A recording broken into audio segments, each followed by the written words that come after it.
thanks for clicking on the video. Hit the subscribe button for more weekly content, and hit the notification bell so you won't miss a thing. Things are taking quite a drastic turn in our story. Just how far is our new Empress of Darkness willing to go? What's good, peeps? What's poppin'? How are you doing? Welcome to a brand new What If video. As this series continues, we're finding out just how different the story would be if Kari, not Ken, was the Digimon Emperor. Having essentially cast away all traces of light from her, Kari is becoming an even more domineering force than Ken ever was. We'll see just how much so as we continue with the story. 10 likes will award you with a new part, but for now, let's go. I want to take a moment right now to discuss someone who hasn't made an impact on the story just yet, and that's Ken. Just what is Ken up to now that he doesn't have a dark spore and isn't the Digimon Emperor? Well, for starters, Ken is still a Digidestined. The events of his childhood will still be the same, including the death of his brother Sam. The only difference is that Ken wouldn't be affected by a dark spore. Because of that, Ken doesn't get the Dark D3. As a matter of fact, his Digivice will still be the classic one seen in the first season. Ken would still feel incredibly guilty over the loss of his brother, so he would grow up to be similar to the Ken we got before, just not as smart, athletic, or reclusive. This Ken is a lot more friendly from the beginning as well, likely to hide the pain of loss. So we got Ken figured out, but what about his partner, Wormmon? Unfortunately, Ken only got to be with Wormmon that one time in his childhood before he had to leave the digital world. And since his Digivice can't open a Digigate, Ken had no way to visit his friend. Yet. Our story continues on the day of Davis's soccer match against the Tamachi soccer team, aka Ken's team. Ken is no longer the star player, but for the sake of the story, he's still a member. Because of that, Davis and his team are able to secure the victory. Right after shaking hands, Ken's eyes widened when he saw the group of kids Davis was walking towards. These kids had Digimon! They were Digidestined just like him.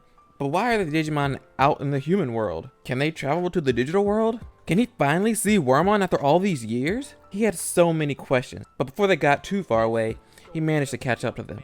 Davis jokingly suggested that Ken must want his autograph, but everyone else was a little confused as to what's currently happening. When Ken caught his breath, he pointed and asked, "Those are Digimon, correct?" For a second, you could hear a pin drop.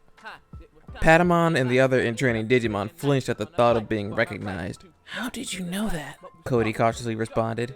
Ken answered by reaching inside of his gym bag and pulling out his Digivice. At that moment, the entire group was astounded. "How long have you had that?" TK asked. "Since I was a little kid. With it, I was able to visit the digital world once, but only that one time. I would love to go back." After hearing that, the group's expression turned grave. He clearly doesn't know what's been happening in the digital world as of late. TK explained to Ken about the reign of the Digimon Emperor and her rampage over the digital world. This caused Ken to nearly panic. Is Wormmon okay? Is he under her control? Ken pleaded with everyone to take him to the digital world. He needed to see for himself. They were a bit hesitant, but it was Davis who stepped in to agree to Ken's plea. According to him, it's their duty to help a fellow Digidestined. This also means one more ally in the fight against the Digimon Emperor. They couldn't really argue with that logic. The following day, the game made it back to the digital world, and the sight of all the control spires hurt Ken's soul. But he couldn't dwell on it too long because they had a mission to complete.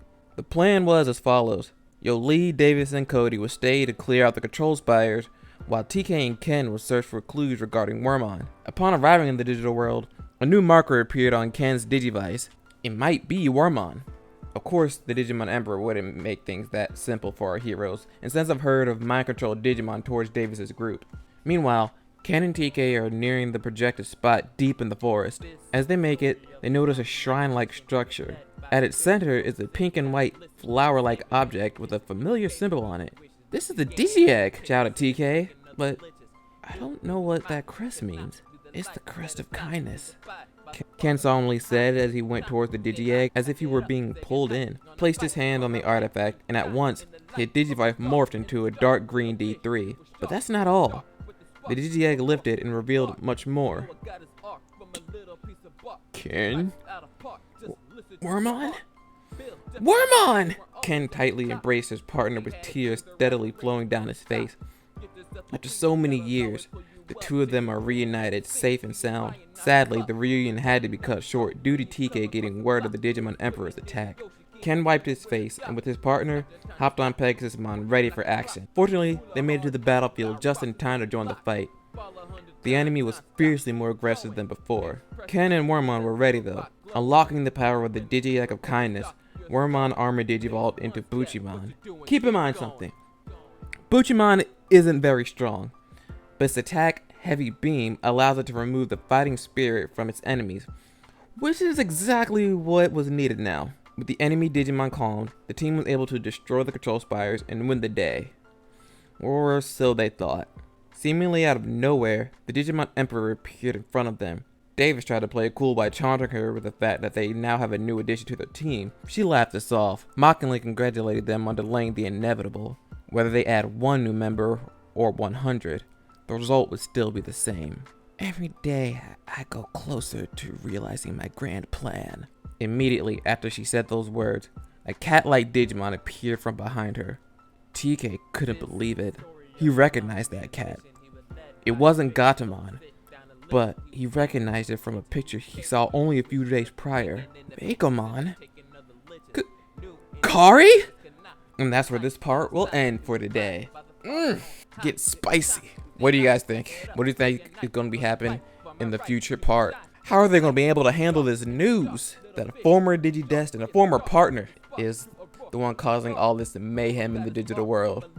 Let me know what you guys think, and let me know what you thought about this part in the comment section down below.